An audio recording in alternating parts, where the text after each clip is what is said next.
Hello, guys. Hey everybody. Hey, Hey how are you everyone. Hey today? guys.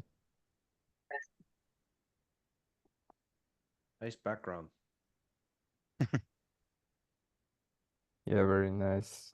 I guess we're waiting for Carl and we're ready to start. Ah, Carl is here. Cool. So guys, happy to welcome you all at our webinar. Today we'll speak about European market on Amazon, Amazon in general, what's happening in the world, and we'll hope it will be of help to you and will bring you some interesting info and things to consider. So guys, let's start. Carl, you wanted to go first, right? Oh yeah, that would be great. If it's okay with you guys, Sure. because I have another webinar to jump in to as well. Yeah, let's start. Let's start, sure. All right, wonderful. So starting directly, just confirm you can see my screen. Yep, we see All it. right, wonderful. So I'm here to talk about the ranking advantage that you actually can find on Amazon Europe. I'm going to give you some reasons why it is, why those opportunities exist, and I'm actually going to give you 2 case studies as well and show exactly how we do when we rank products on Amazon Europe. Just a little bit of background, who I am and why I'm talking about this. I started to sell on Amazon back in 2012. I built 5 private label brands since then. I exited 4 of them, and in 2017 I started an Amazon agency in US, Rankona Mazon, which is a play on word, rank on Amazon, which what I will talk about today is rank, right? And we also established 21 in Scandinavia, where I'm from. I'm right now here in Stockholm.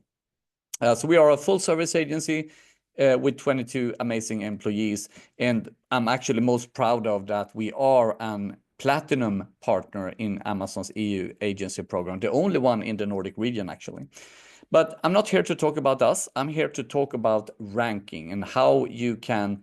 One of the reasons you should actually sell on Amazon Europe is due to the opportunities with actually getting to top positions. Now, first of all, I think most of you guys already know this, but I think it's good at least to have a repetition of the base, why it's so important to rank to the top on Amazon. One thing is, of course, that the product related searches. 80% of all sales on Amazon come from a product related search. In other words, it come from if you looking for a coffee cup, you're gonna search for coffee cup. Even if I want to buy the Itala one, in 80% of the cases, the Amazon consumer will search product related keywords. And the other ones are brands and problem solutions and so on, the other 20%. Well, the thing is, if you're not showing up on these keywords, well, you won't sell anything. And another reason, also again, the 80-20 rule is that of all clicks on Amazon, 80% comes from page 1. So once again, a reason to be on the top of page 1.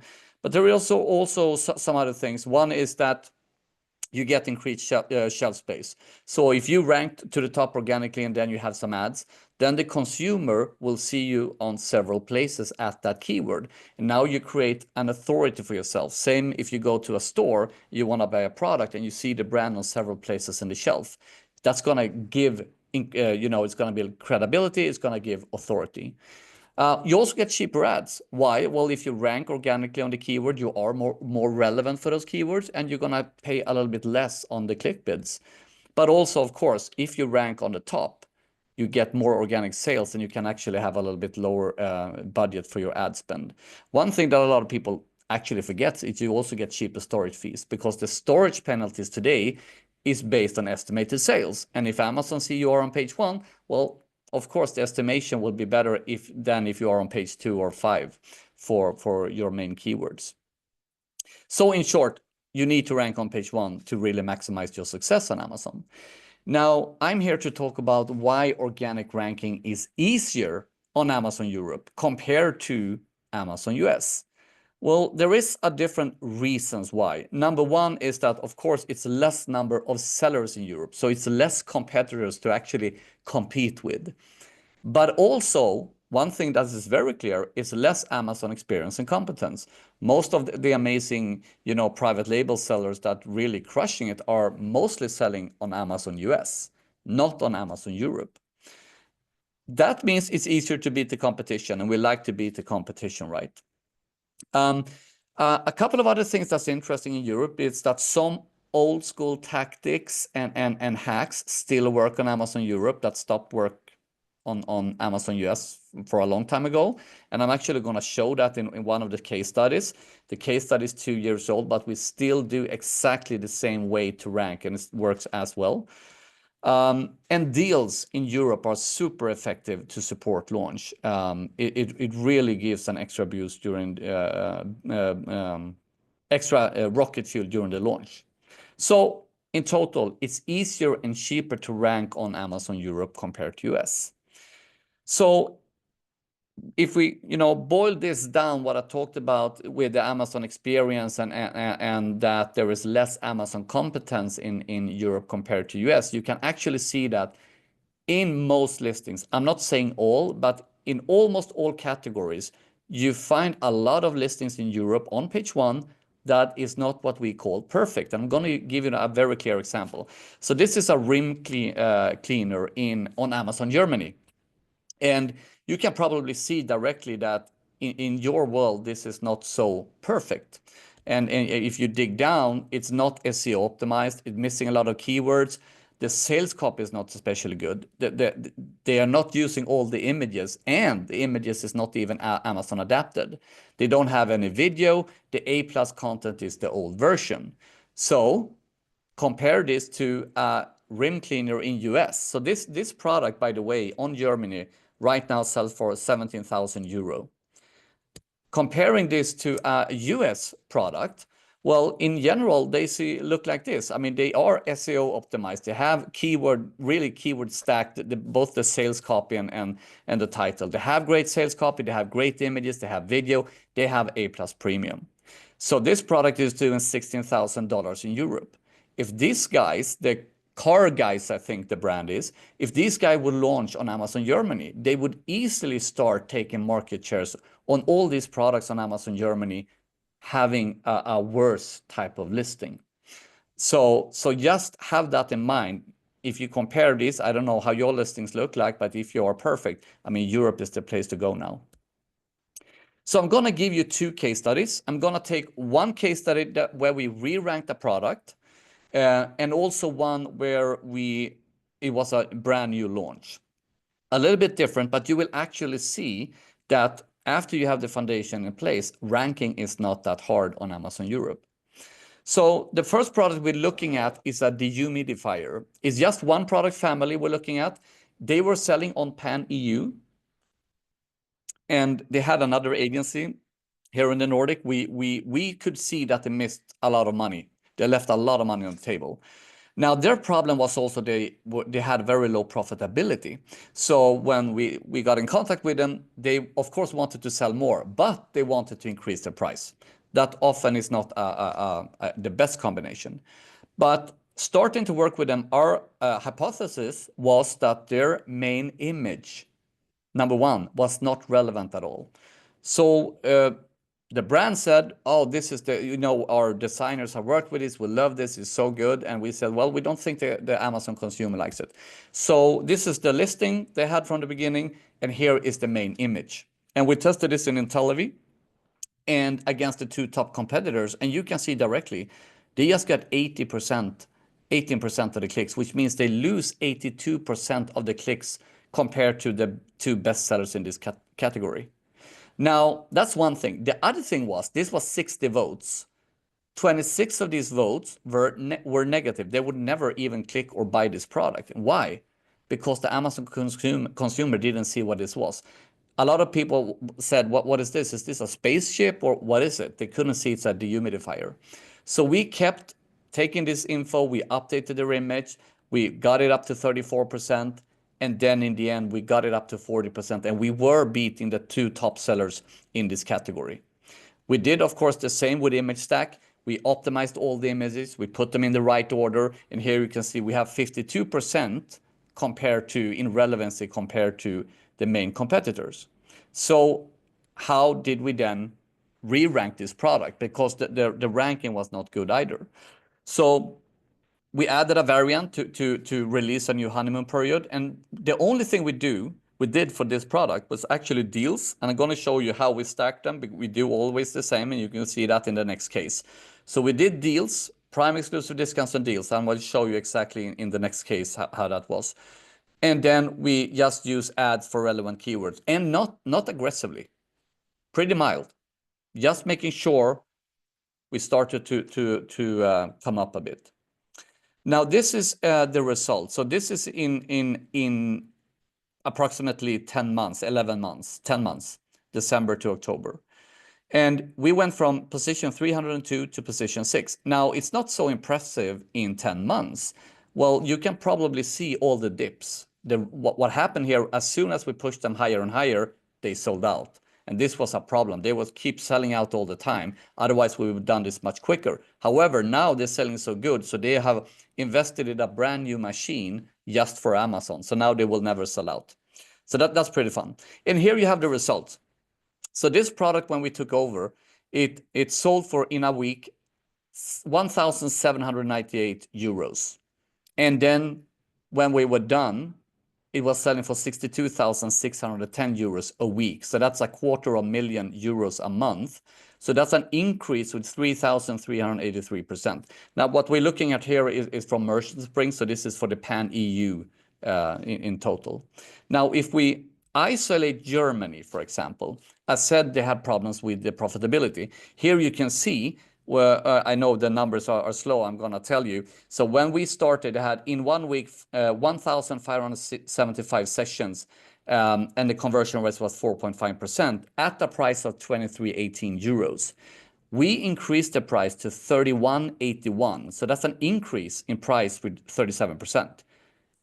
By doing what we did and ranked them to the top, we increased the traffic with 1,100%. So, I mean, if you're looking at the second week here or the week after we were done with the ranking, they had 18,880 sessions and a conversion rate on 6.27. So despite increasing the price a lot, we also increased the conversion rate. So all in all, a very good re-rank. Now I'm going to show you how we rank new products. And I talked earlier about how we work with deals. It is the same thing here. We do it all over again. Depending on the resistance or competition, we add other layers, as you will see here. So we launched a weighted blanket on Amazon EU and UK. Once again, just one product family. The challenge here was high price versus cheap competition. So we were selling this weighted blanket depending on the size between 190 and 149. A lot of our competitors were selling for 29, 49, 39 euros. So we were much, much more expensive. We did the same thing here. We established the relevance. It kept updating the main image and the image stack until we were winning. So same thing as we did for the humidifier. And then when it comes to the launch and ranking strategy, we worked aggressively with deals, discounts, and promotions. We also worked with clubs and associations. In other words, we contacted different associations in different European countries and gave them discounts during different weeks so they could go in and buy. If you remember back in 2014-15, you used probably a lot of Facebook groups. Well, guys, in Europe, this still works. It's amazing. And then we worked with layered ads. I'm going to show you that. We also did some Facebook ads. And here you see, we went actually from position 139 on the biggest keyword, on the main keyword, to top 5 within a week. And then we have been top 1 since then. Here you see how we are always layering the deals the first month when we launch a new product. We start with exclusive discount. Of course, we do some friends and family, some ranking campaigns. That was very, very little. But the main base here is exclusive discount. Then we have a period of a top deal on Amazon. Then we do exclusive discount again. Then we do a top deal. We do exclusive discount. Sometimes here, as you can see, we add a BOGO because we got the account shut down for a while. And then deal and so on. So this is exactly how we do it. And in Europe, this works so crazy well. It's like mind-blowing. And this is how we layer the ads. So we start with sponsored products after we got the first reviews in. And then a week after, we start video ads. A week after, banner ads. A week after that, sponsored display ads, and so on. So what was the result? Well, this is the result from the last 18 months from, once again, just one product family, 6.5 million euros in EU and UK. So also, of course, a very, very good results. And remember, we're selling much, much more expensive, as I said, compared to the competitors, and still we're crushing it. So to summarize this, what's vital for you to succeed in Europe? Well, you need, of course, to have perfect listings. We looked at it before. A lot of your competitors are not having perfect listings. So please make sure you have all that in check. Another thing that I know we're going to talk about later here for someone else is the local adaptations. It's super important. A German don't want to read here the listing in English, and a French person doesn't want to read in German, and so on. Also make sure to adapt from the cultural perspective. And then you need to have a well-planned ranking strategy. Stack the ads, stack the incremental use the deals, and you will succeed.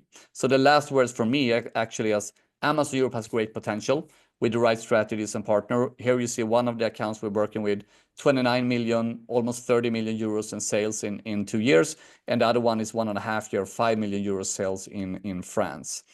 So yeah, that was everything for me. I love to network and interact. Feel free to connect me on LinkedIn. My name is Carl Helgesson. You can take a screenshot and send me an email if you want to talk. So yeah, that was it, Klim. Thank you, Carl. Congrats on amazing results with your clients, and I hope Thank you you. get more soon. Cool, guys. I'll be the second one. Let me share my screen. Meanwhile, I'm sharing, guys, let me introduce myself. So I work with AccelClub. We actually have two business models. First business model is we're an FBA aggregator, meaning we acquire brands on Amazon, and that's what we've been doing for already 5 years and feeling good there. We have around 15 brands that we manage. We do over like $150 million in Amazon annually. And the second business models that we do, we actually bring products from successful Amazon US sellers into Amazon Europe. And we started doing that around a year ago, since we saw a very great potential for our own brands. Then we started acquiring the brands. All the brands that we acquired, we moved them into Europe, expanded them, and results are actually awesome. And as you can see on the slide, actually Amazon Europe is a very tremendous opportunity for your business, especially right now. And today we'll go over that. I'll show you some examples of what brands are actually missing out while not entering Europe and how we can actually help you.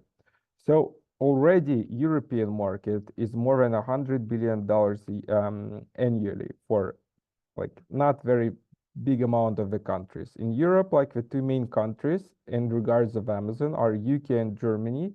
They are almost like 70-80% of the whole Europe, and that's more than enough to start. If you combine all of the European countries, most likely you'll get around 120, 130 billion in annual sales.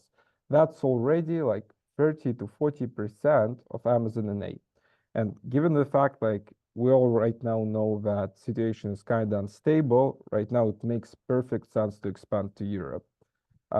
First, Europe is quickly catching up with Amazon US, and we see it growing bigger year over year, and it will definitely someday will be at least 50% of Amazon US. So let's take a look at one brand. They're called Bronson Supplements. They do very well on Amazon US. You can see on that listing that they do around $1 million monthly. So they have a very well,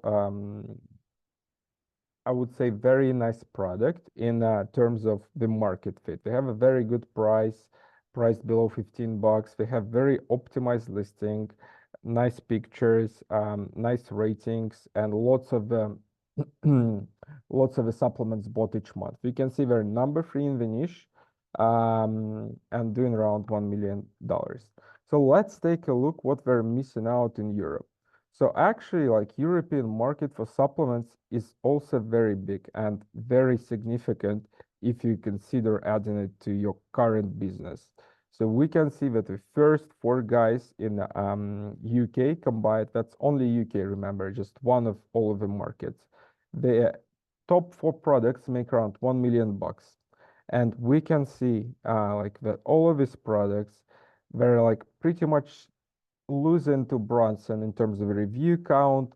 Prices are pretty similar if you convert the currencies, and Bronson is just simply missing out the one of the biggest parts of their revenue that might come to them.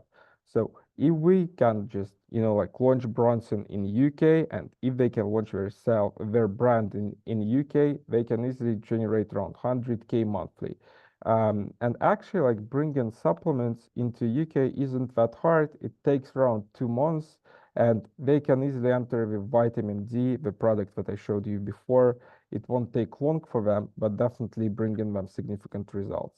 If we're taking a look at Germany, for example, the situation is even more beautiful. Like top 4 products making around a little bit more than $2 million a month. And this is where it gets interesting, because even if Bronson, can secure part of the market share, they can also drive amazing results to their revenue to their company. So we actually are bringing supplements into German and UK market, and we see great results. Um, Usually European people are more than welcome into American products. Not right now, all we know about the tariffs and stuff, but usually like American supplements go well on the markets. So only with these 2 markets, Bronson can easily add from 250 to 300,000 to their monthly monthly revenue. And that's only one product. And you guys can imagine, like if they brought all of their products from Amazon US into Europe, they can easily make extra 25 to 35% in monthly revenue. That's a very significant number, especially given the size. I know that there are a lot of stoppers that actually stop sellers from expanding into Europe. First one is pretty simple. Usually, like every expansion, every growth, especially in these times, are connected to cash spendings, and you'll have to invest your money, take them from your working capital, and invest in expansion. Also, European guidelines, policies are not that simple, but they're manageable. But for that, you usually need people to understand how the market works, to understand how to bring your products, to make sure you're compliant, and make that work in general. The third one, actually, it's one of the main points, because European markets, they're very different from US. When we speak of Amazon Europe, these are lots of different markets. They're like Italy, Germany, France, UK. All the people have different mentality, different languages, different things matter to them. Meanwhile, in US, it's more kind of a simple enter to market strategies, since that's a country and all the people speak one language. So with Europe, it's a bit different. You'll have to tailor your strategies to each individual market. You'll have to translate listings. Even between UK and US, some keywords may differ. For example, one of our clients are selling ball pump, and in US, the main keyword is actually the basketball pump, and in Britain, it's football pump. So these are always little details hidden in all of these markets. And obviously, like other priorities. So what we can offer you guys, we actually expand brands. We act as a distributor for your brands in Europe. We purchase your inventory and we invest in marketing. So there is no spends for you at any stage of the process. We just take a look at your brand, evaluate your store, see if we can be a great fit for your expansion, and bring your products into Europe. If you don't want to hire more people, that's also like an easy choice for you, because we manage everything end to end, and even compliance stuff. So we're doing researches and paying for compliance and for certificates we're receiving. So if you don't want to overwhelm yourself or your employees with work while expanding, you can easily entrust that to us. We expanded already more than 3,000 SKUs. That includes our own SKUs and SKUs of our clients. And we can build Europe for you while you focus on the US market. All we know that US market is very big, very significant, and usually primary Amazon spot for all the brands that want to enter e-commerce. So while you focus on your Amazon US business, we can help you enter Europe and secure your market share while you're doing your main focus, your main job. So usually it takes us around 4 months to launch a product. We just simply scan your store, pick the products that we're interested in, and purchase products from you. So how we work? We usually work on a profit sharing basis. So we purchase your products, and then after we start selling, we split percentage of profits that we make each month. Also, sometimes we can work on wholesale prices where you sell your products at a markup to us. And for investments, like it's the best part, you don't have to invest a single penny. We purchase inventory, we do all the compliance, we ship the goods in Europe ourselves, and after we manage the products, invest in PPC, localize the listings, and do everything. So guys, if you would like to enter Europe, we would be happy to help you. And even though if you don't have it right now in your radar, we can speak, we can just evaluate your potential in Europe, give you a brief overview of how your niches in Europe look, what you can make, and provide you with some market researches. Thank you, guys. That's it for me. I believe, Ahmad, you're the next one. Perfect. Thanks, Klim. Love your service. I will definitely be in touch with you. I think I have a number of clients that you could definitely help out. All right, so just give me 1 second. Let me share my screen.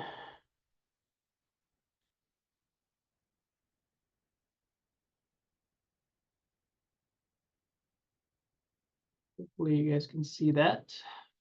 And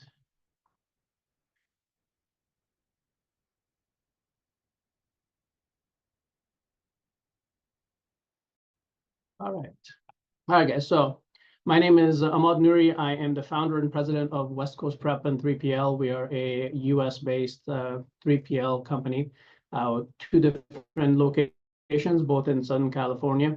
And we're going to be talking a little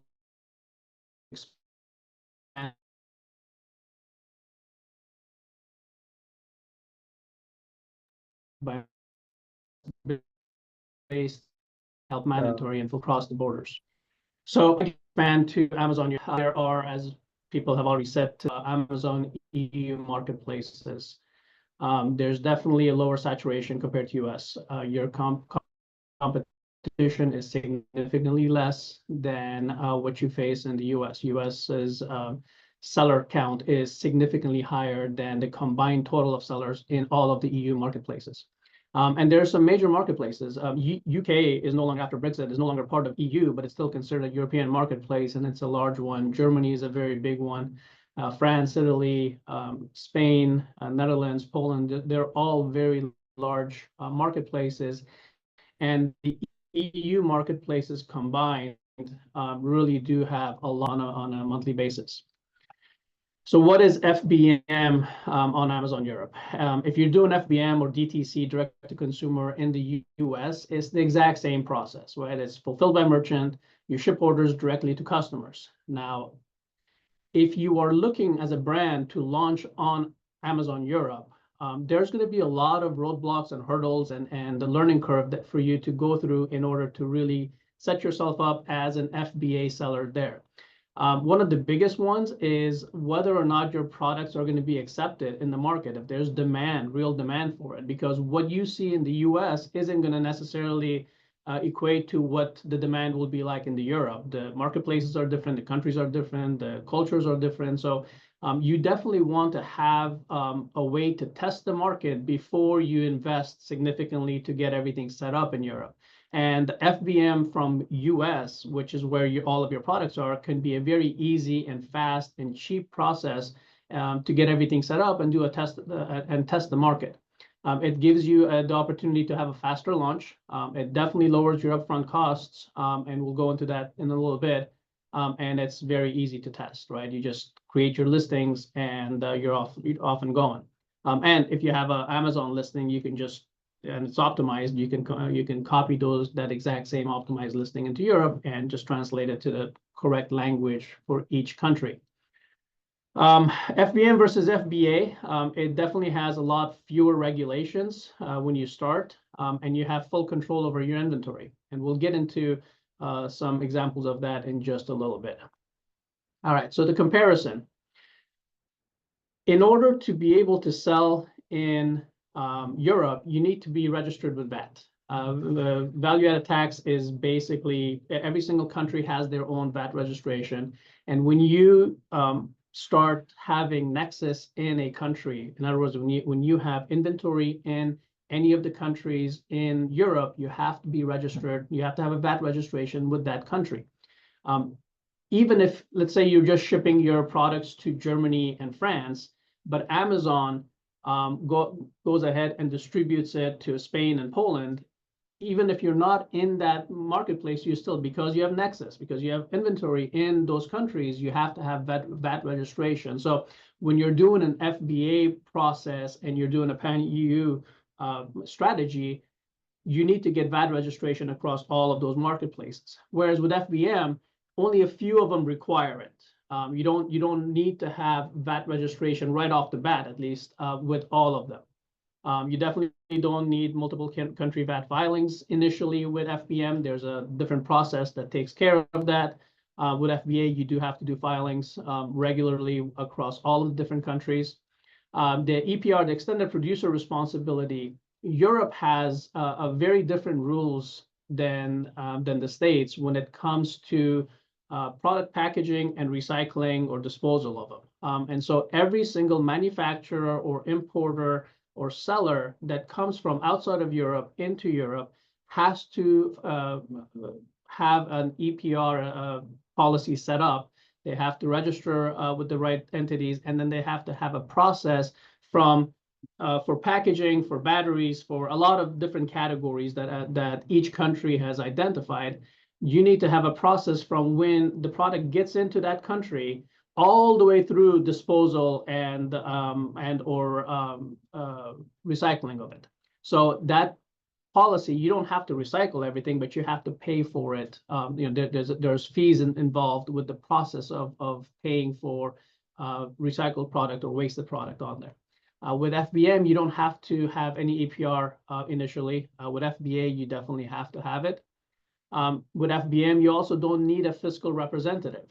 EU requires you to have someone in each country or in Europe, in the EU, that serves as your fiscal representative for the products that you're selling on there. Usually, this is the accounting firm that you hire for your VAT registration. As long as that accounting firm is in one of the EU countries, they can serve as your fiscal representative. For FBA, that they will handle that. For FBM, you don't need one when you first launch and start selling there. And then pan-EU inventory reporting, you don't need to have that at all because all the inventory is in the US and it's not in the EU. Whereas with FBA, you have to do that reporting across all of the marketplaces that you're selling in EU.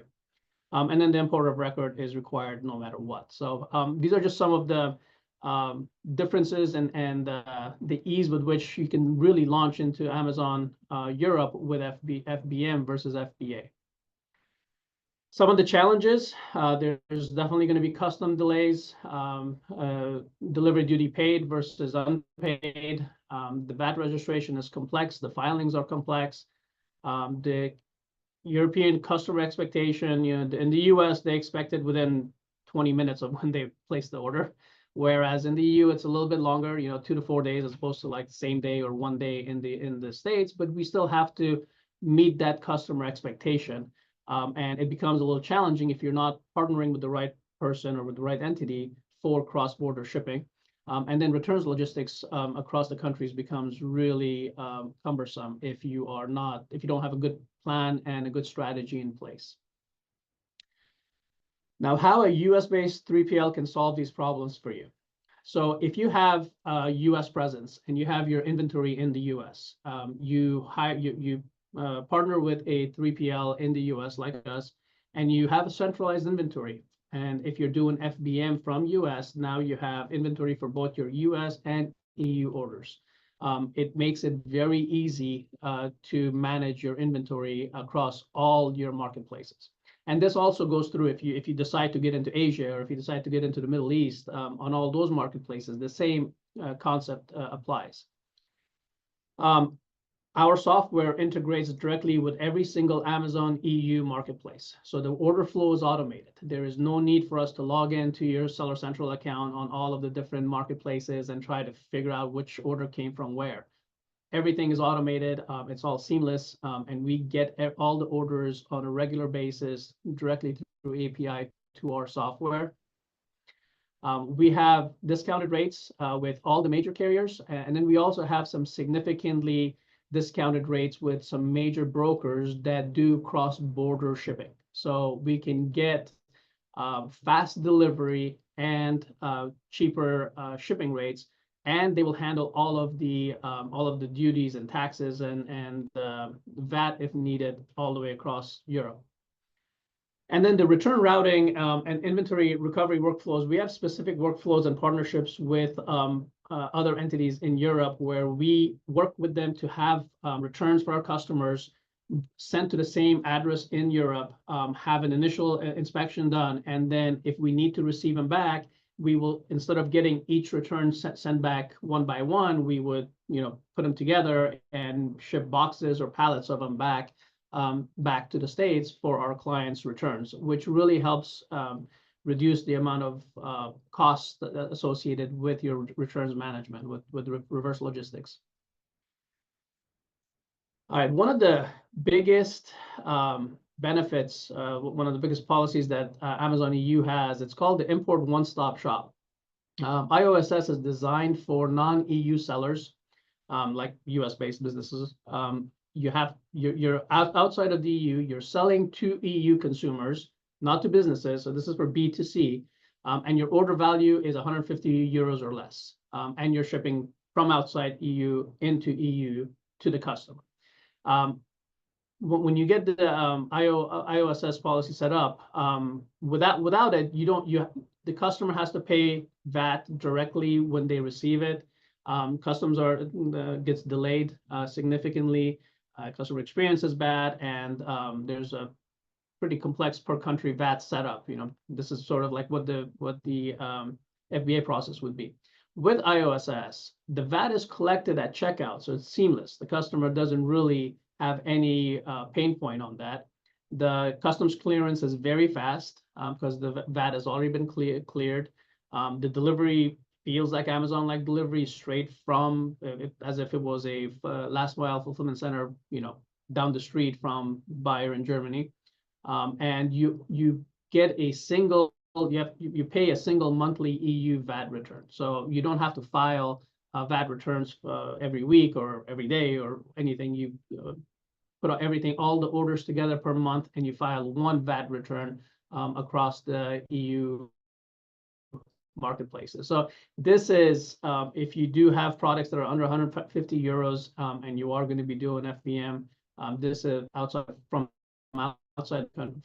of the EU, this is a great program that you have to be part of. And then FBM is great for testing the market. FBM from the US especially is great for testing the market, controlling your initial expenses, controlling your costs. But we sell on Amazon because of the benefits of FBA. So once your ultimate goal is to shift to FBA. But in order to shift to FBA, you first have to do that market analysis and see if there's demand. But when should you shift from FBM to FBA Europe? The first sort of litmus test is once you start getting enough orders to where you're comfortable that there is a demand for your product or products within the EU marketplaces. We generally recommend our clients have between 15 to 30 orders per day for an average of 30 to 60 days, so that now you know that there's an acceptance of it. And now you can really feel comfortable paying all the costs, hiring the experts to do your VAT filings, going through the steps necessary to understand each of the different marketplaces, and learning what it means to be a European seller, a US-based seller in Europe. You also want to take your time and really find the right 3PL to partner with in Europe. So if you are doing, if you're manufacturing in the States, or if your majority of your inventory is in the States, a 3PL like us, we can help ship directly to Amazon FBA Europe for you. That's part of the process. However, if you're manufacturing in, say, Asia, it doesn't make sense for you to ship your products from China to California and then back to Germany, right? It just that there's a lot more expenses involved. So you want to find a 3PL that you feel comfortable, that is an expert in the Amazon space specifically, that speaks English fluently so that you can communicate with them, and then ship your products from China directly to that 3PL in Europe. And location is going to be a very key factor behind that as well, because you want to make sure that it is centrally located if you're using just one 3PL, so that you're not paying excess freight charges to ship it from one side of Europe to the other side. So some quick tips for EU expansion. If you're looking to expand into EU, there are different service providers, but a couple of the big ones are Avalara and HelloTax for VAT filings. They're big, and they're good at what they do. UK is not part of the EU anymore, but they're a big marketplace. So when you're first launching, especially if you want to go into FBA, don't go across all of the marketplaces right off the bat. Start with UK and Germany. Those are the two biggest marketplaces, the largest demand that exists in Europe. And then once you've gotten those set up, then you can slowly start into more and more marketplaces as well. The foreign exchange issues is going to be part of your learning curve. So there's a company called Payoneer. They're great at handling all of that seamlessly, so you don't have to worry about any of it. And then, there's a few other softwares, but Pipe17 is one of the bigger ones for order routing for your European markets. And then you just want to make sure that you choose an Amazon compliant 3PL. Amazon does have a service provider portal. At the very least, they should be on that. And if not, they should be very Amazon centric if you're, the 3PL that you're choosing. So in summary, for FBM to the EU, it's great for testing and validating SKUs. There's definitely lower upfront tax and regulatory load. The VAT process is simple, especially if you're using iOSS, and you're not getting any storage fees, and there's fewer compliance risk. FBA in Europe, it's definitely, once you know that there's market acceptance for your SKUs and your products, that you use FBA to scale volume. It's more complex, and there's a lot more legal burdens, but there are tools and service providers that can help navigate that for you. And I would highly recommend you utilize them, because trying to understand all the intricacies of every single European country, that there's going to be a lot of pitfalls that you'll fall through. You must file VAT in multiple countries. That's just, you can hire somebody to do that for you on a regular basis, but that's a requirement. And your inventory nexus triggers tax obligations. So it's not where the sale comes from, it's where your inventory is stored that triggers sales tax obligations. And the final takeaway is FBM is fastest entry into Amazon EU, especially if you have a US-based, you're a US-based Amazon seller and have Amazon.com listings. A US-based 3PL like us, we remove all the border-related complexities so that it's fairly seamless for you and for the buyer. And the right partner definitely makes it very smooth to scale globally.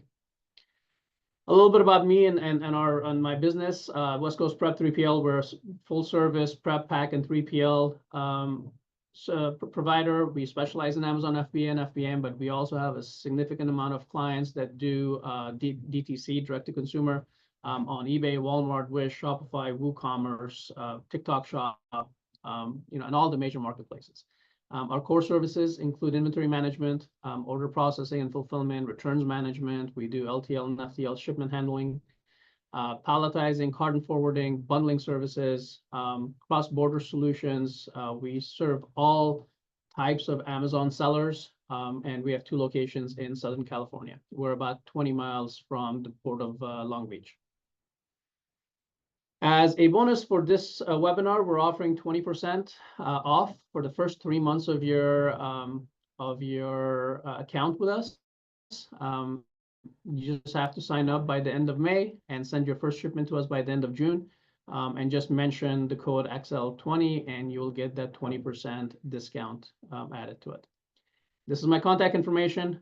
That's my cell phone number. That's my email address and some of my socials. Would love to connect with anybody and everybody. So reach out to me if you have any questions.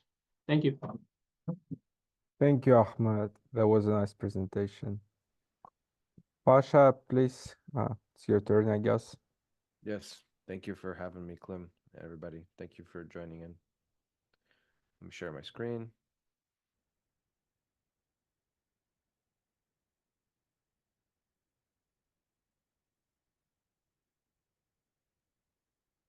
Did you guys confirm that you can see that?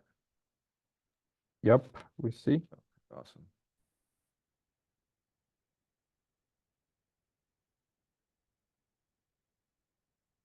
Cool. So today I'll be talking about being successful overseas with properly translating, localizing, and advertising in the different EU marketplaces. My name is Pasha. I'll be presenting today, and I am the founder of AMZ Optimized. Also, I host the Agency Operators podcast, where I interview other agency owners like myself across the different e-commerce platforms.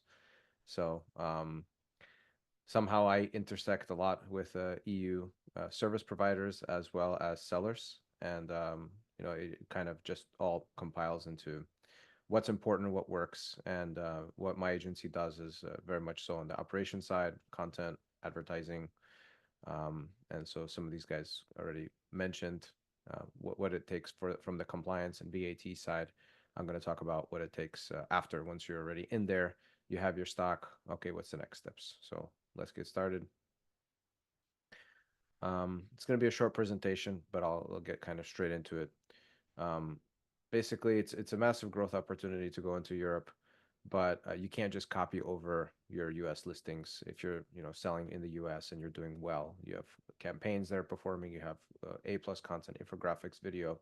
All of that needs to be not just translated using, people will probably say, hey, ChatGPT, here's my ASIN, give me a listing in German or in French.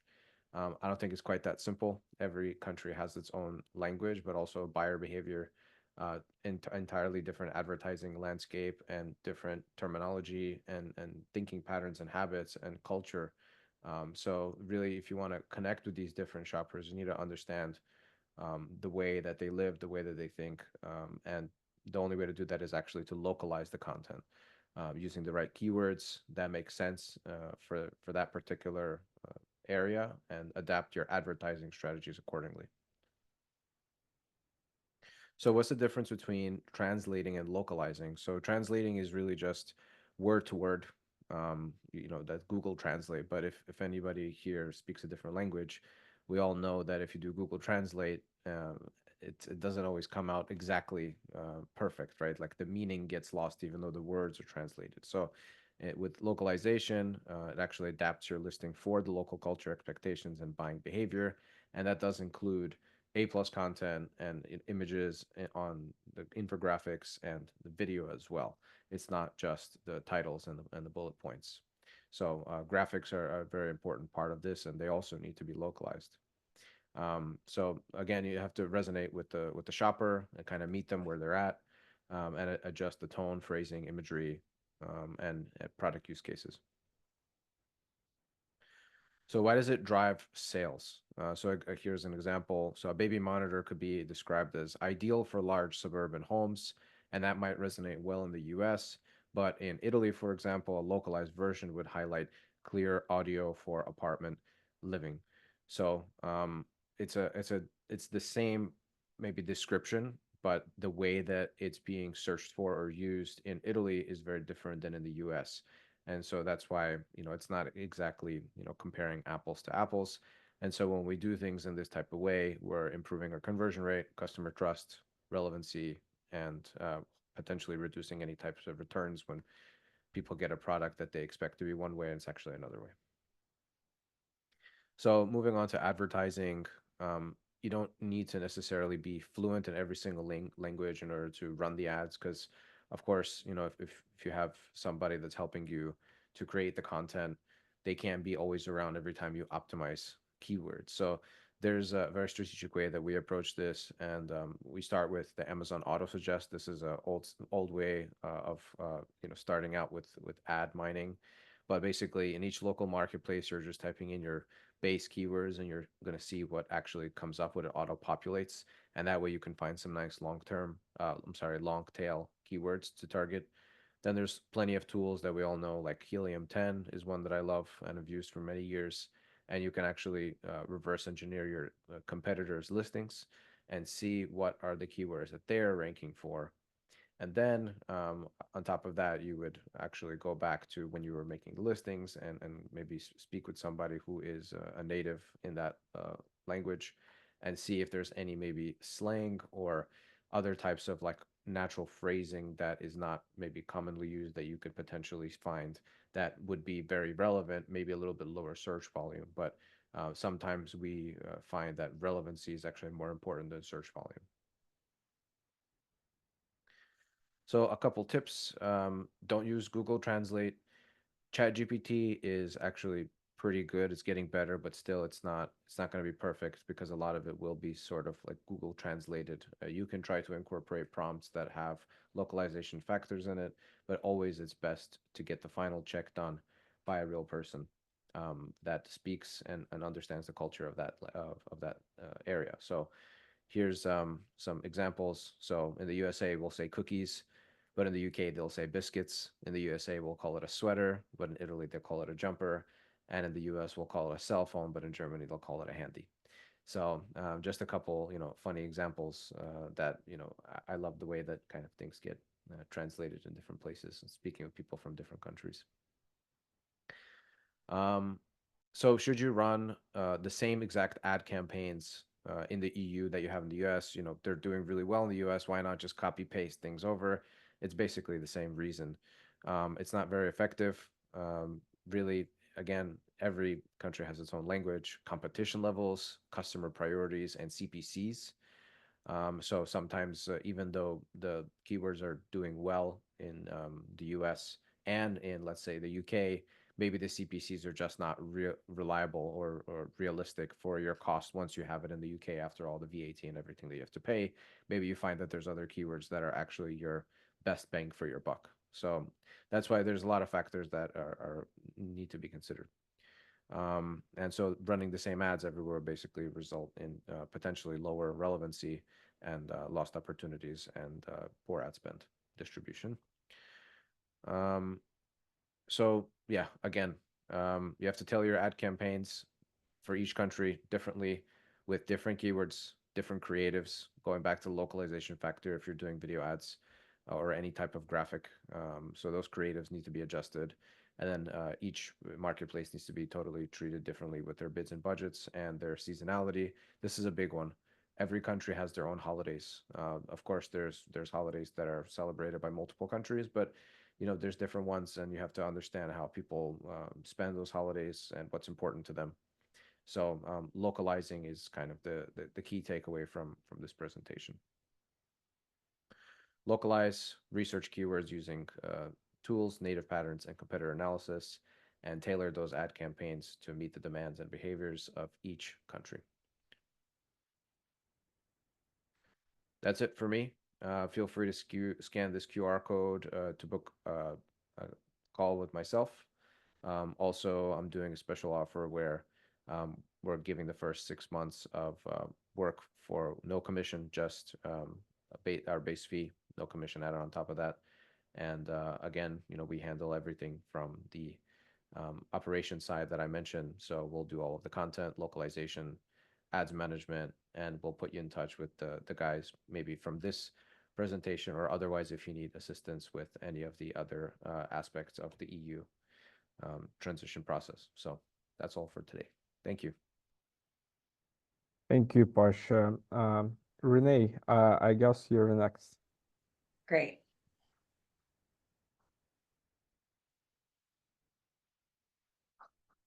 Fantastic.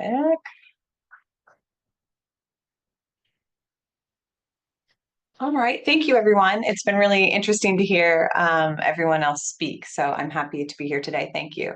So my name is Renee. I'm actually American, but based here in the UK. I'm the co-owner and co-founder of Invinci Group. Our main activity is a full service Amazon agency focused on clients in the UK, Europe, and US. We have teams sitting on the ground in those areas. What makes us different is we are very focused on the premium beauty, health, wellness, consumer vertical. So most of our clients, whether they're venture capital backed and very early on in their stages, or all the way up to some of the larger groups that we work with, for example, the Unilever Prestige Group or the L'Occitane Group, they are all approaching Amazon and a lot of times quite cautiously, with a lot of potential kind of reservations or different considerations when they think about what Amazon needs to do for them in terms of its role, but also the potential risks or perceived risks to their brand equity. I was the head of luxury beauty at Amazon here in the UK for 4 years between 2017 and 2021. So that really tricky kind of pre-COVID when no one would take my call. None of the big beauty brands wanted to be on Amazon at that time. It's a very humbling experience. To after COVID, people, I think, understood at that point the power of being digital first. And a lot of the customers and brands that joined Amazon during COVID were quite sticky. If we look at where Amazon is at today from a beauty perspective, it's absolutely jumped the shark. I think with the US as the strong leader, the biggest news was last year is that they signed Estee Lauder. Estee Lauder Group is one of the large beauty conglomerates that owns Kiehl's, The Ordinary, and other brands. I pitched Estee Lauder many times at my time during Amazon, and it was given a hard no. So it's interesting to see how times have changed. And today I'll be giving you a quick overview of what premium beauty looks like in Europe on Amazon. So again, to kind of set the stage, if we look at where beauty is at today, this comes from Beauty Independent, which is a major publication. I love what they call it. They call it the Age of Champions. So again, this is beauty and premium beauty specific. If we look at where we were at in the 2000s, distribution, and this is kind of like broad strokes, US, UK, Europe, was really the age of empires. So if we looked at mass and beauty and personal care was really owned by groceries and pharmacies. And then as we moved up, it was the kind of traditional department store. You had travel retail, which is a massive business for beauty, perfumeries, and then spa and salon had their niches. Right up until the kind of doorsteps of COVID, we had the age of the disruptors. That's where in the beauty space, both online and offline, you started to see specialty retailers pop up.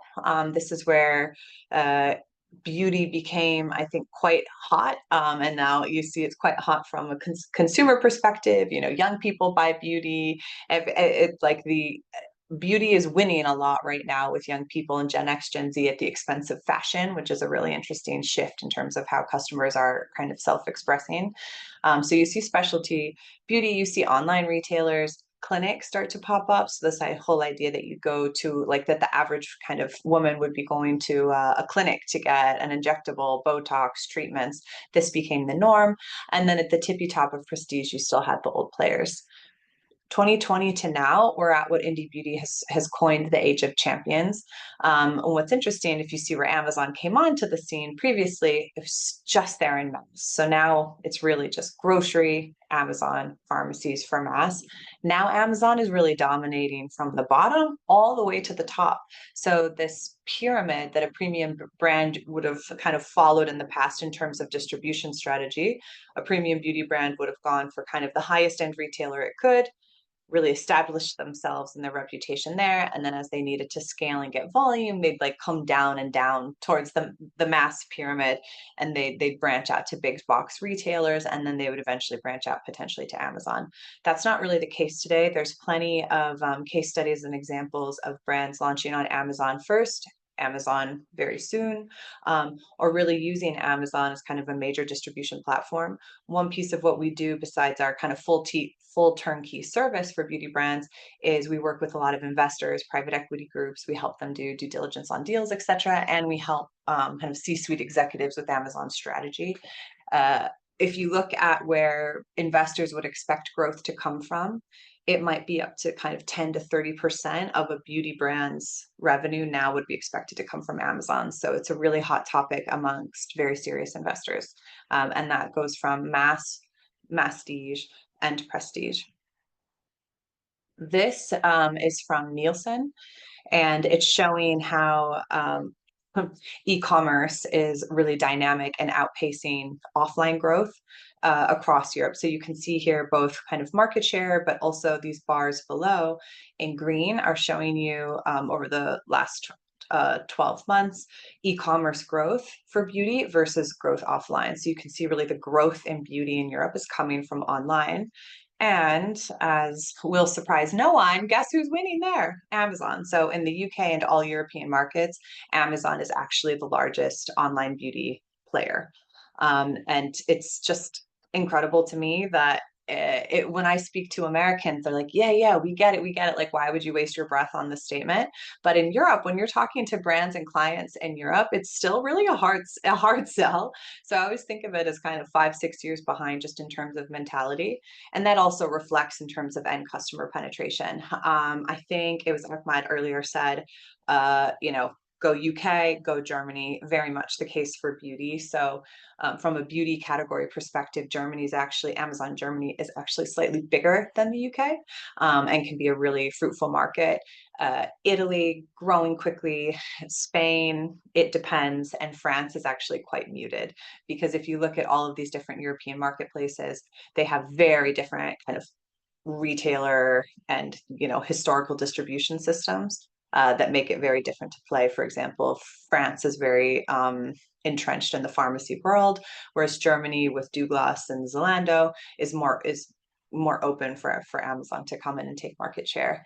The other interesting one here, it would be remiss to not point out TikTok Shop, which didn't exist 2 years ago, and it's already number 3, beating here in the UK lots of these kind of pure play retailers that 7-8 years ago were absolutely winning.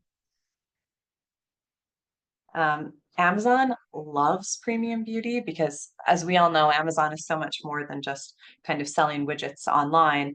They have created this entire ecosystem for which they can also sell advertising. That said, premium beauty is a huge place of investment for Amazon and focus, because if you look at the unit economics of selling small, very expensive creams and lotions and potions online, it's one of the highest profitability categories in retail for Amazon. The other thing that was really interesting, and we did a lot of work on this when I sat at Amazon, is the downstream impact of bringing customers who purchase premium beauty on Amazon is really positive, because these are more affluent customers. These are kind of all-in customers. So they are very keen to expand, the number of premium beauty units sold, but also to attract more and more time and wallet share of that type of customer, because that type of customer goes on to spend a lot more in other categories as well. As I mentioned, one of the big news this year was Amazon signing Estee Lauder. So that's going live across the globe, started in the US, now into Europe. Amazon also signed Clarins, and these, if you're in beauty or not in beauty, this might not mean a whole lot to you, but in the beauty world, this really shook things up and was really a sign to any other independent player or kind of medium-sized beauty brand that, like, the gig's up. Everybody's on Amazon. Everybody's on Amazon at this point. And then finally, Amazon actually purchased a pharmacy in Milan. And Amazon did this specifically to try to break some of these kind of selective distribution agreements that historically have been used by beauty brands to kind of avoid coming on Amazon. Now that Amazon owns a pharmacy, that's going to really unlock a lot of additional kind of professional brands for them. So really strong signals that Amazon continues to focus on this space. And then really the last slide I have here is just understanding the models. Many of you would probably be aware that something called premium beauty exists. There's also something called luxury beauty, which I'm not really going to talk about. I have a sneaking suspicion, what are you supposed to say? Alleged. This is unconfirmed, but I have to think they're going to sunset this program at some time. So if we put kind of luxury beauty aside and we just focus on premium beauty exists for premium beauty brands. It's invitation only. Historically, when I was there, I ran in the UK the 1P, so the vendor side of this model. But for several years now and growing very quickly, the exact same model exists now for brands, but on the 3P side. So if we look at what this program is and how brands can use it in Europe, so premium and professional beauty brands can apply. You're going to need to speak to humans. They're going to pitch you. You're going to pitch them. And there's a lot of very specific benefits, but also requirements for a brand to be and stay in this program. So yeah, invitation only. If we look at the fee model, so the fee model on 1P, you're going to have a front margin, which in premium beauty is quite high. So it's something like 40 to 50%. Again, it's all in negotiation. And then you'll have a bucket of back margins that add up to around 10 to 15%. So really your fee model as a vendor in premium beauty is set up to really replicate and look a lot like the fee model you'd have if you were at Sephora or if you were at another premium beauty retailer. So it's expensive. And then on the premium beauty FBA seller side of things, it's the exact normal standard FBA fees from top to bottom, same structure, except for there's actually an incremental 15% fee that they tack on with a side letter agreement on every sale. So rather than just that 15% for high-end beauty products as the referral fee, you're actually getting another 15%. And in exchange for that, you're receiving a lot of the same benefits that you would within the 1P premium beauty. And so the biggest piece there is something called, Amazon isn't, I think, legally allowed to present this as an actual exchange for value for legal reasons, but certainly it's a key benefit of the program, which is something called gating. So if you in Europe, meet both the legal requirement and the business requirement, Amazon actually will support you in removing unauthorized sellers from the Amazon website. So the legal requirement is specific by country, but essentially a brand needs to have something called a selective distribution network or selective distribution agreement. And those brands need to actually get their own legal opinion on that. If a regulator ever points to Amazon and say, hey, you've kicked off these sellers, these entrepreneurs, you're acting uncompetitive, which is obviously a big no-no in the EU, Amazon would point to the paper trail and point to the kind of confirmations that the brand had given them on how they operate selectively. That's the legal requirement that needs to be met. The business requirement that needs to be met is that these brands who enter this program actually give Amazon 90% or more of their core selection. So it really removes from brands this ability to be really clever about the selection they put on Amazon or don't put. The expectation is they're actually putting everything on Amazon. And the purpose of Amazon having that legal and business requirement is to say, hey, we're not going to go kick off a bunch of products of your brand because that's bad for the customer. We want the customer to be able to have great selection. So by working with you, you really need to be improving the selection and offers that the customers can have.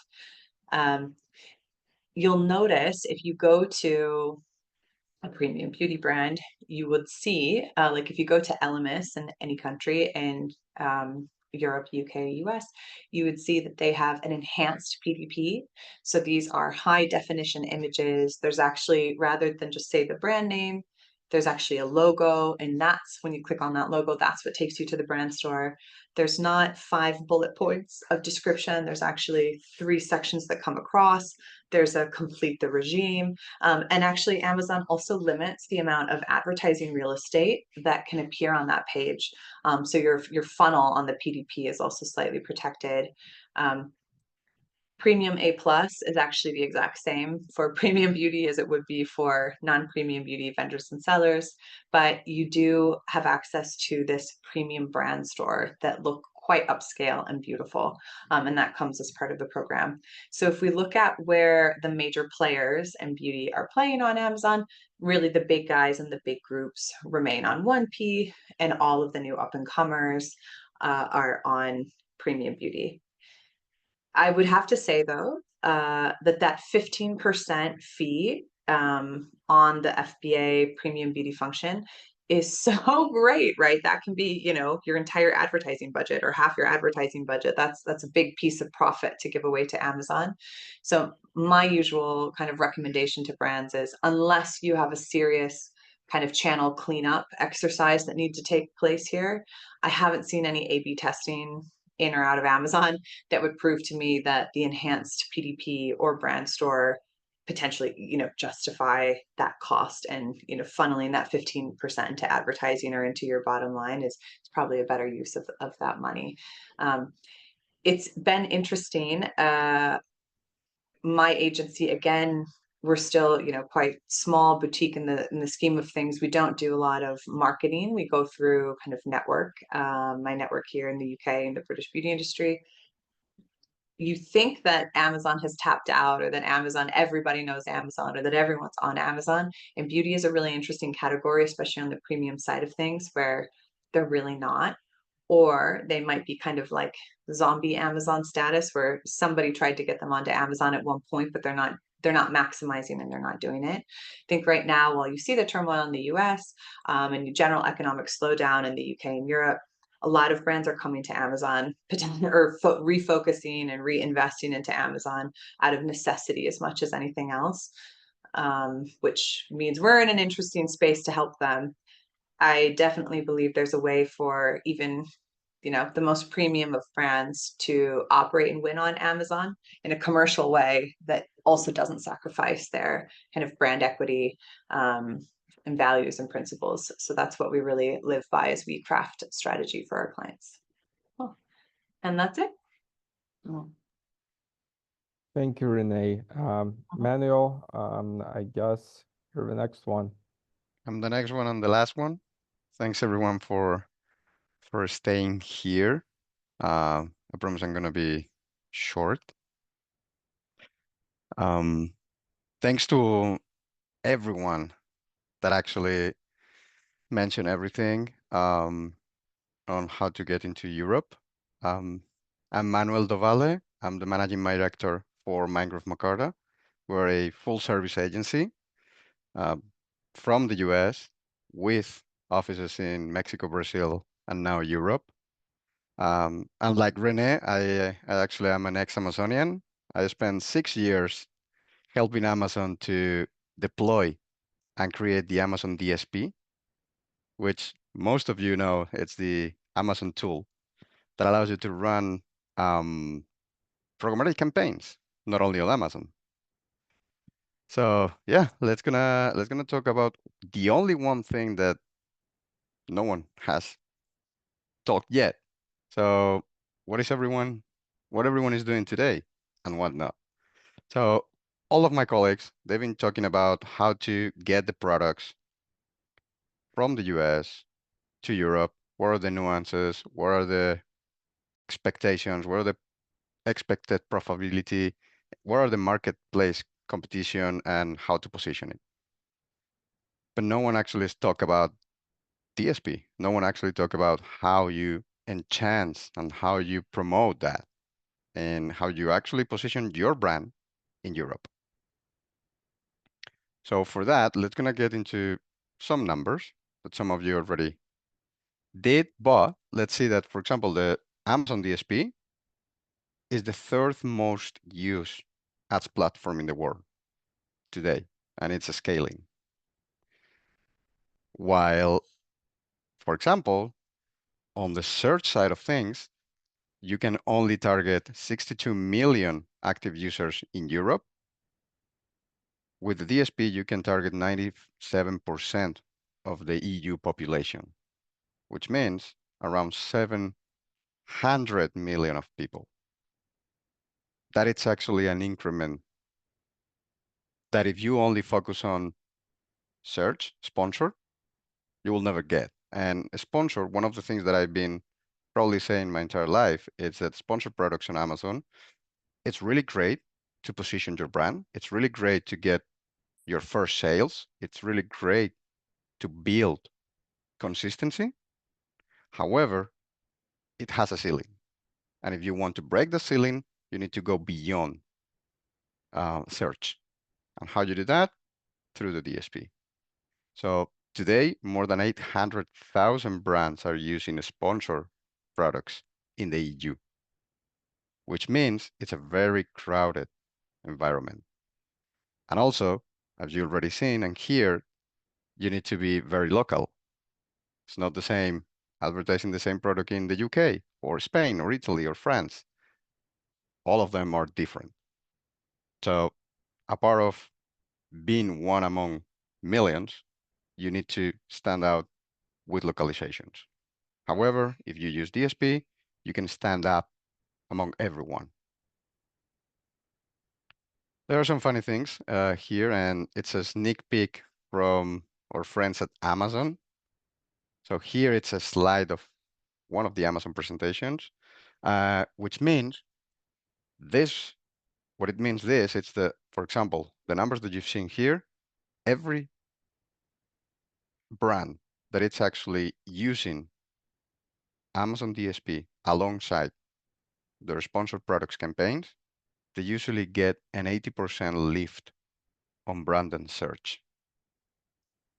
Why this is important? All of you know that Amazon is last touch attribution, so it will give you the attribution to your sales to the last touch of the user. Usually is the search. However, the DSP at the beginning, it might seem that it doesn't get the same ROAS, the same effectiveness. However, you can actually double check that thanks to your DSP campaign, more people are starting searching your brand, searching your product, which at the end of the day, it converts with your search campaigns. One thing that it's funny, and I don't know if everyone knows here, it will be good to know how many of you know that you can actually pay to not have ads on Prime Video today.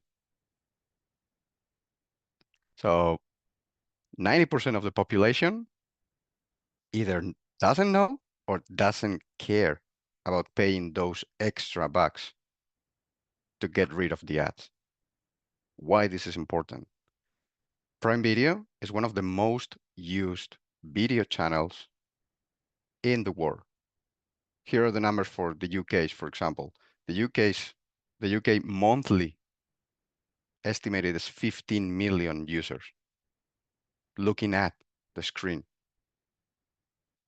It means that you can actually reach all of them in one place at the right time, looking at the right content, because you already know their behaviors. You already know the unique audience that you're targeting. And that's the beauty of the DSP. So why it's important? The Amazon DSP, it will give you unique audience targeting, which is not available anywhere else. You can create audiences that people that already bought your products and create lookalikes. So you go beyond your base of audiences and target people that looks your customers. You can reach targeted users that actually bought your competition. So you can create audiences based on competitors as well. And not only that, Amazon actually allows you to create search audiences.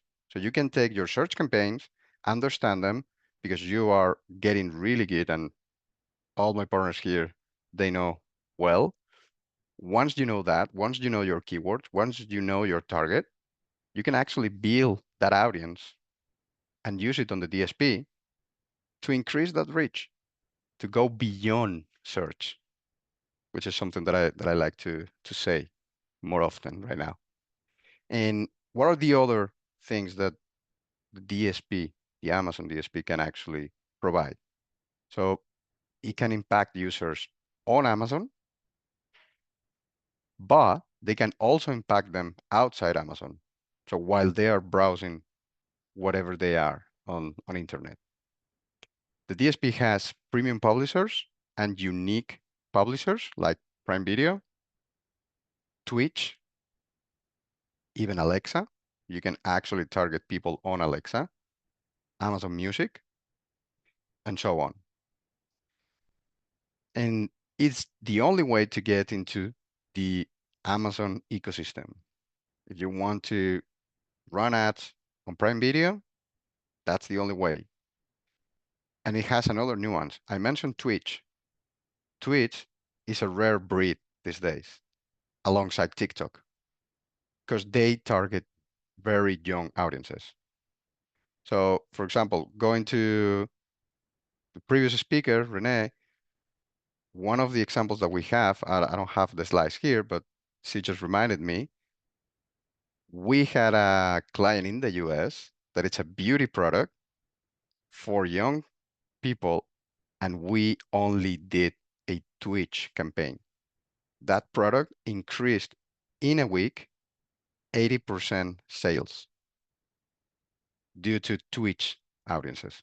Why? Because they're young, they're at the same time watching the same thing and understanding that you are talking to them in a specific language, which is not just English. It's just the gaming language at that time, at that moment, at the right place.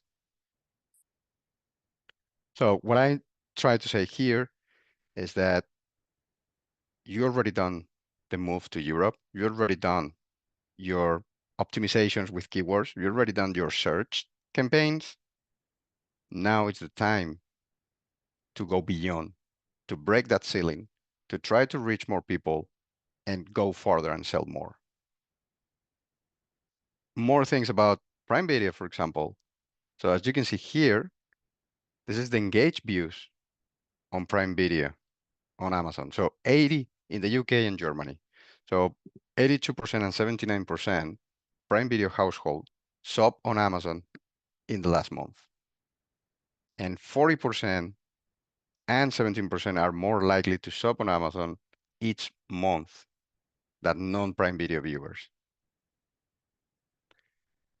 What it's actually saying this is that if you are on Prime Video with a video campaign, with an ad, instead of running, for example, let's say linear TV, you're going to reach people that are more likely to buy the products in this month, in the month that you are running your campaign, and the future. So here are the numbers if you want to see and check for viewers on the Prime Video channels and the actually launches that it's coming this year with Prime Video. Netherlands being one of the launches in Europe. And not just that. So we already talked about search. We already talked about DSP and how to reach and target more audiences. But why or how you can actually understand the data, how you can actually create more insight and be able to be better than anyone else. So data is the key to drive ads effort. That's a must. That's something that we all need to start understanding on how to play with data, how to get that data. And Amazon just launched, and I know it very well because I was part of the creation of that product, Amazon Marketing Cloud. What is Amazon Marketing Cloud? Amazon Marketing Cloud will give you insights beyond the stats that you can see these days on your Amazon Seller Central or on your advertising campaigns. It goes beyond. It can create audiences that never been created before. It can match performances between sponsored products and DSP products that has never been done before. So apart from that, Amazon has, in a more technical way, it has APIs that connects everything. And when I mean everything, it's from fulfillment to advertising to everything. into one place. And that's actually something that we do at Macarta. So what are the things? You can see here examples of what we already built. It's just an idea for you to understand what are the metrics and what are the things that you can actually get from. So you have Amazon attribution, which means that you can see the attribution along the funnel from organic to search to DSP to video, for example. You can see the media mix modeling, which will give you an understanding of where are coming those sales, for example, and where you should move your budgets towards. More things, lifetime value. You can create lifetime value audiences, lifetime value numbers, so you understand your actual users and what is the value of those users that are buying your product these days. And what that is important, it's because you can create the audience, you can generate, again, lookalikes and go beyond what is there already. So you've been hearing a lot audiences, the unique targeting opportunities, and it's something that relies on Amazon, and Amazon did really well over the years, and it's getting to understand the user. It's a user-centric company, and we all know that. So if anyone wants to know more, try to see more, and go beyond search, here's my contact details. You can ping me on LinkedIn as well, Manuel Valle. Happy to start chatting. And thanks everyone for being here. I've been short, as I promised. And to you, Kim. Thank you, Manuel. Guys, thank you for the webinar. Unfortunately, we do not have enough time for the Q&A session left. It was great having everyone here, and hope you guys, our listeners, enjoyed that. Thanks, guys. Thank Thanks, you. everyone. Bye.